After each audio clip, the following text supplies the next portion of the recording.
My name is Patrick Johnson. I've been a Christian now for 25 years. Been married to my wife, Alicia, for 25 years. Been a pastor for 21 of those years. My family and I just spent the last 4 years as missionaries in China, where we saw God just do a supernatural work, a church that is still there and thriving today. And I want to just tell you about the supernatural love and mercy and miraculous grace of God on my life and all that Jesus Christ can do. I was born in Montego Bay, Jamaica, in what most people would call no more than a dirt and zinc hut. My family moved to America when I was 12 years old, and it was a normal thing in my house for there to be physical and verbal and abuse and all kinds of violence. One of the earliest memories of my life was watching my mom and dad get into a physical altercation where my mom broke a chair over my father's back, and my mom coming away with 2 black eyes. This was the norm in our home.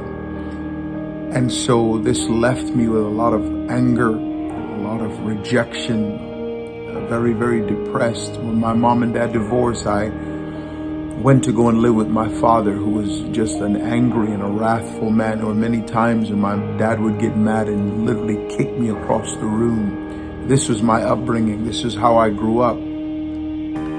And so this filled me with such violence, such anger, such depression. When I turned 18 years old, a friend of mine actually committed murder, and he was trying to run from the law, and he joined the military in the hopes of escaping from prosecution for what he had done. I was a sinner. I didn't know anything. And he said, "Hey man, I've done this thing. I've got to get away. I'm joining the army. Why don't you come with me?" I had nothing better to do. And so I joined the military to just go and be with my friend.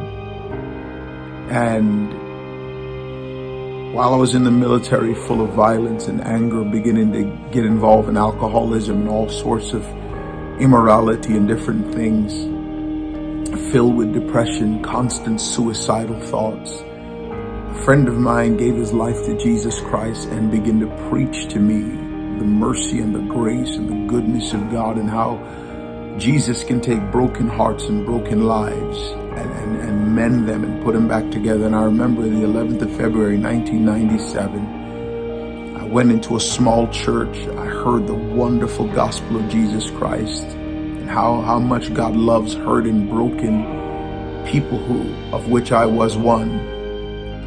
And I went to an altar, and I remember simply praying, "God, if you are real, help me." Sometimes that's the best you can pray. God, if you're real, just help me. And I want to tell you, Jesus not only helped me, he saved me, rescued me. I called my girlfriend that night, told her I got saved. She came the following Sunday, gave her heart to Jesus. We've been together now for the last 25 years. I want to tell you, there is no God like Jesus. There's no one that can help and heal and deliver and make lives new like Jesus Christ can. I just want to share this quick testimony with you. God love you. God bless you.